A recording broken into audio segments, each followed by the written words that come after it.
Can 3D printed terrain from Temu look good? Spoiler alert, yes it can, but it takes some work. Here's how I did it.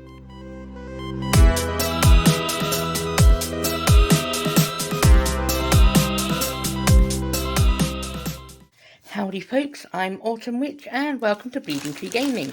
And I got something in the post from Temu, as you do while you're sat around bored with existence. See, a long time ago, like pre-COVID, so like, you know, in a completely different era of time and reality, there was quite a good selection of scenery from Games Workshop. There was like the Bastion and the Fortress of Redemption and various Wall of Martyrs pieces that were basically gun emplacements and bunkers and trench walls and stuff. And they had their own rules and it all looked really good. And here we go. Maybe what I have here could work as a nice little substitute. Let's give it a look over. Right. A lot of bits. There's some clips here, which supposedly bungs everything together. Now, this is 3D printed, and given my 3D printing experience, it's quite obvious that this is a FDM print. Basically, lots of little lines of filament on top of each other. The technology has come a very long way in the last few years, but you can still see that there are a few layer lines, but there's things you can do about that. The issue is, as someone who loves dry brushing as much as I am, is to reduce the amount of dry brushing I do, but also I'm going to try a little bit of filler on there, I think. But let's put it together first. We've got, oh god, this is reminding me of something very not safe for work, but there we go. There are no instructions with it, but this cost me about £7. I would have been very tempted to order several more of these, but I wanted to see what it originally looked like. Right, okay, so pretty straightforward. There's some quite nasty layer lines on there, but let's give it a crack. Okay, first off, how easy is this to put together? Because I've put together some Warhammer scenery in the past, and it has always been quite the challenge. So let's see how long this kit takes to put together. Now, I would happily buy some of the bigger pieces that GW used to do, but obviously they weren't selling well enough, so they've discontinued it. They occasionally bring them back as a made-to-order thing at like twice the price they were before they were discontinued, because yay capitalism. Right, 2 pieces for a big plasma gun. And I don't even have to drill the barrels. I consider that pretty cool. So these clips are completely symmetrical, supposedly, according to the website. I do like the fact that there's a console on there and the layer lines on it. Well, we'll have to see how it looks after being primed. But I am going to try to do some mitigating. It's a little bit loose, but of course it has to be loose because it's a full circle. And it appears that we get spare clips, which is always good because that's the sort of thing that gets lost very, very easily by someone as absent-minded and ditzy as I am. Okay, anything on here that needs... Nope. Okay. And that fits in quite tight. Now, I am tempted to see if it will stick together with polystyrene cement, but I am running a little bit low. So yeah, I'm probably going to have a crack with the super glue. Let me do some gluing and I will come back. Yeah, I know quite a few people that have a bit of a fetish for these types of gloves. Like the noise and the snap and all that stuff. Dirty, dirty little perverts. Love you all. Liquid green stuff from Green Stuff World. Now, what I'm going to do is I'm going to add just a little bit to a panel, like that. And then I'm going to take the silicone end of my tool, giggity giggity and all that, and that will hopefully fill some gaps. And if there's any lumps on it, this can be sanded down, or it can be left uneven as, say, a patch of roughly hewn metal. That's it, I'll just knock the camera like a prize twat. Those panels there, and where it really, really needs to be done. You could do this with a brush, but it will bugger your brush, so best bet is to use some sculpting tools. Now, these are quite cheap on a certain jungle-based evil empire, but we should all be happy to ignore all the little offers on Amazon and maybe just, you know, buy local or buy from a small retailer. See, it's when you get a like a vertical piece on the print bed and it's got a curve to it up here.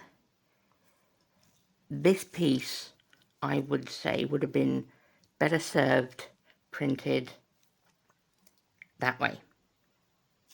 So all the bands would be going in the Z axis in this position, or Z axis if I need to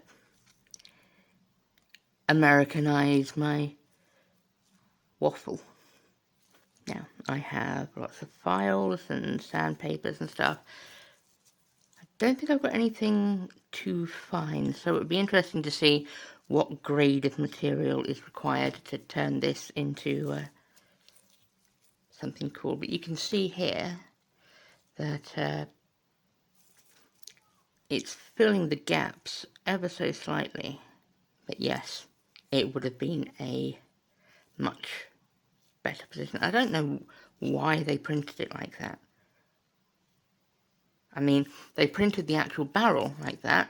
Not sure if you can see fully here, but you can hear it. That was printed like that. So why was this printed like that?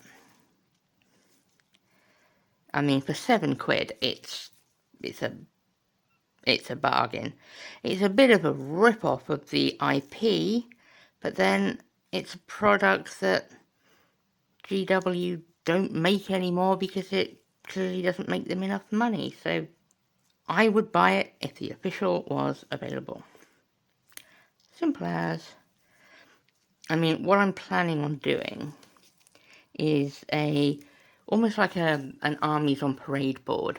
I want to do a nice display board using an old Sector Imperialis 2-foot by 2-foot city tile to show off all my brand spanky new Death Guard units, including my kit-bashed Saturnine Blightlord Terminators.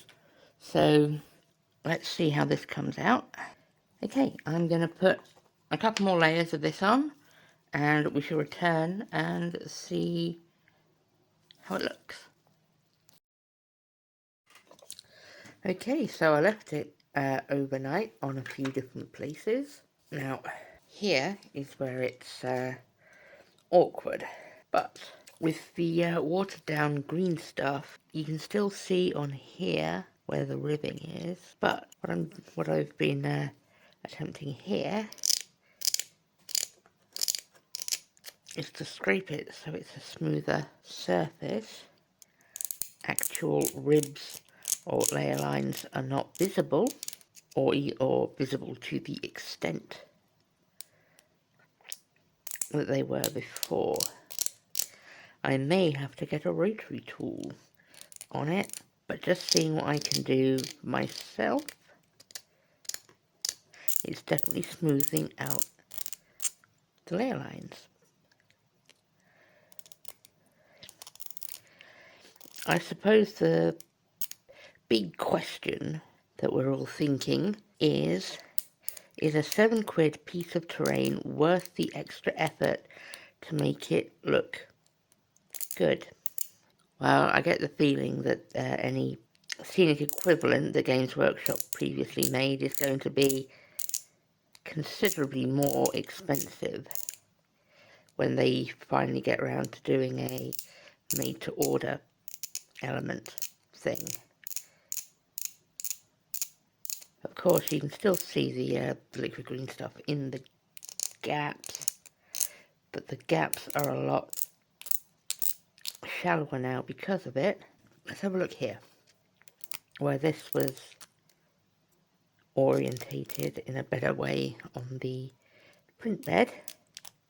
If it sounds like I'm just rambling to myself, I am well spotted. So that looks a hell of a lot better than this does. So if this doesn't work, I may have to try covering this part somehow, as it is by far the worst looking piece of this entire model. Right, let's have a look on here.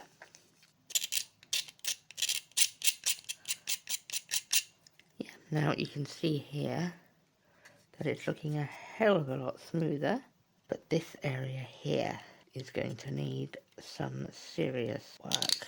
I mean, if you don't really care about the layer lines and you just want a reasonable looking piece of terrain on your table, then by all means, there's no need to bother with all of this. But because I do everything on camera, I get to see close up on everything, and it drives me a little bit crazy. But let's see how a rotary tool works out. Whilst that's doing its thing, if you like this content, perhaps you might wish to subscribe and hype and all that other stuff. But yeah, Dremeling, really good. What's next? So, I thought, go away, have a think about it. So here I am with the very simple, very straightforward PVA glue, which is going to go over all the layer lines, and we are going to see if that fills them up nicely. This might take 1 or 2 coats, but I'm cool with that. And if this works, I may have to buy myself a couple more of these for my city wall emplacement that you can see in the background. I mean, is it even a 40k piece of terrain if there isn't a great big gun hanging around the top? PVA glue is basically a liquid plastic, polyvinyl acetate, much vinyl. I do feel that one of the issues with this kit is that it's got details in it that are just really too fine for the filament printer. I think my best course of action is going to be paint it up and then give it some massively heavy weathering. Okay, I'll be back once I have finished this layer of gunk. Now, it's getting a blast of Dunkelgrau, or German Panzer Grey, from Vallejo through the airbrush. And then I'm going to start picking out the details with my friend Katie's AK Interactive paint pens, which we are going to be doing a full review of shortly. Preview, they're really cool. I'm going to grab some Vallejo gloss varnish, and I'm going to bung it in the airbrush and cover the entire surface with it. This should make transfers a lot easier, but it should also clog up many of the layer lines, which are still visible, but not as much as before. As you can see, the gloss varnish has very much covered a lot of the layer lines. But yeah, so now what we need, because you can still see, like close up, you can still see the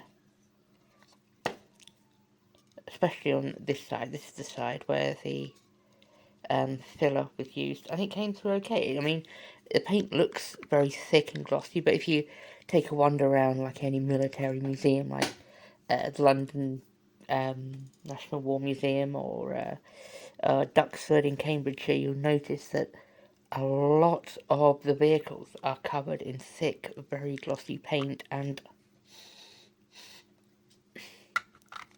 smell quite similar.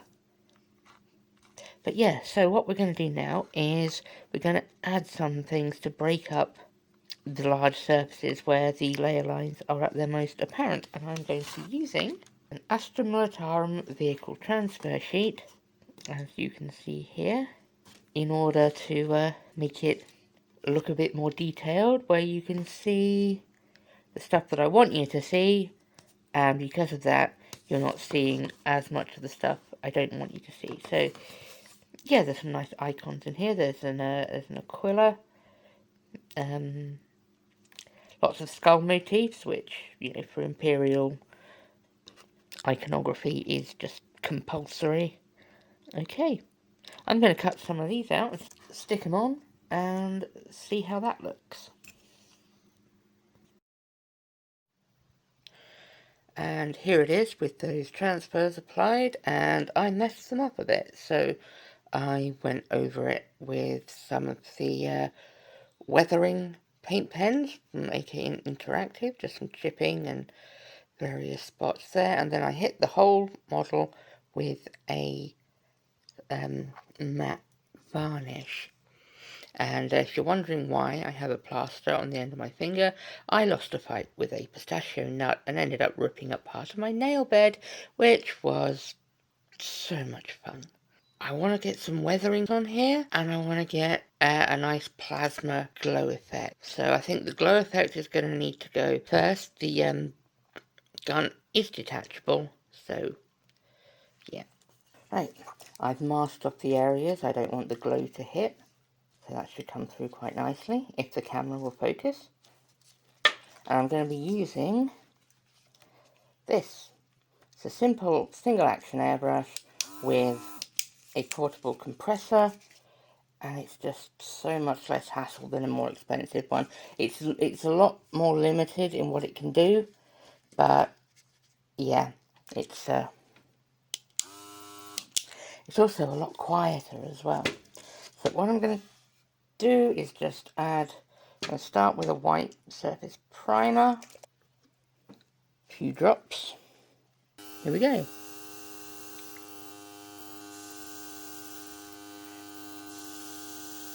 And then move on to dead white. And now here is the bright white.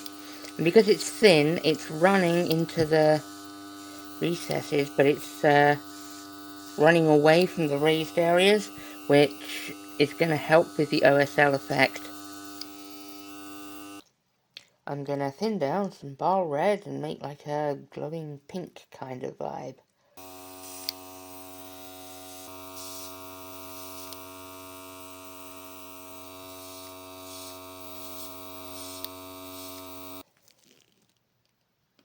Now, I'm taking some streaking grime and I'm going to slather the whole thing.